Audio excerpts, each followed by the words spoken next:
नाशिकच्या इगतपुरीमध्ये भावली धबधबा परिसरात पर्यटकांवर हल्ला झाल्याची घटना घडली। पर्यटकांचा पाठलाग करून आरोपींनी त्यांच्या वाहनांचं नुकसान केलं। या प्रकरणी 9 आरोपींना पोलिसांनी अटक केली आहे, तर 3 जण अजूनही फरार आहेत अशी माहिती आहे। फरार आरोपींपैकी एक जण सराईत गुन्हेगार आहे आणि त्याच्यावर हत्येचा गुन्हाही दाखल आहे। पीडित कुटुंबातल्या तरुणीची छेड काढल्याप्रकरणी जाब विचारल्यावर टोळक्याने कुटुंबाला धक्काबुक्की केली। त्यामुळे घाबरून पीडित कुटुंबीय आपल्या वाहनातून मार्गस्थ झालं, तेव्हा आरोपींनी त्यांचा पाठलाग केला आणि वाहनाची तोडफोड केली आहे। या प्रकरणी पीडित कुटुंबाने अंबड पोलीस ठाण्यामध्ये गुन्हा दाखल केल्यावर पोलिसांनी 9 जणांना ताब्यात घेतलंय।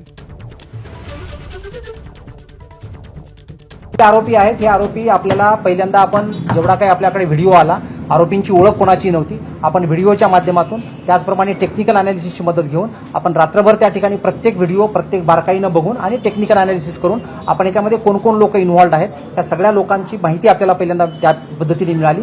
त्यानंतर आपण वेगवेगळ्या आरोपींना जे आहेत ते वाड्याचा परिसर, भिवंडीचा परिसर, त्याचबरोबर जे आहे ते एका ठिकाणी लॉजमध्ये जे होते ते दुसऱ्याच्या नावाने जाऊन राहिलेले होते, त्या अनुषंगाने आपण सगळे प्रयत्न करून ह्या आरोपींना जे आहे ते आपण ताब्यात घेतलेले आहे। त्यांनी कमेंट पास केली माझ्यावर, तर मी तिकडे जाऊन त्यांना 1-2 शिवी दिली की काय म्हटलं तुम्ही लेडीजला हे काय करता, पब्लिक प्लेस आहे म्हटलं, तुम्हाला शोभतं काय। मग हे आणि माझी धीर मागणं आले, अरे म्हणे येड्या तुला कळतं का काय तू करतो, म्हणे लेडीज आहे असं तसं। त्यांनी त्याच्या डोक्यात तसं मारलं तर तो घाबरून तिथून पळून गेला। तिथं 8-10 मुलं उभे होते, तर त्यांचा इगो हर्ट झाला की आमच्या गावातल्या मुलाला तुम्ही काय दादागिरी करताय।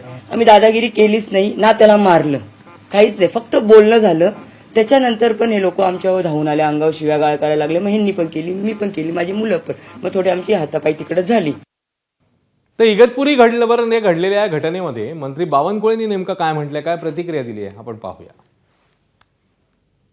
इगतपुरीच्या घटनेमध्ये तातडीनं त्या ठिकाणी कारवाई करण्याच्या सूचना दिलेल्या आहेत। इगतपुरीच्या घटनेमध्ये तातडीनं त्या ठिकाणी कारवाई करण्याच्या सूचना दिलेल्या आहेत।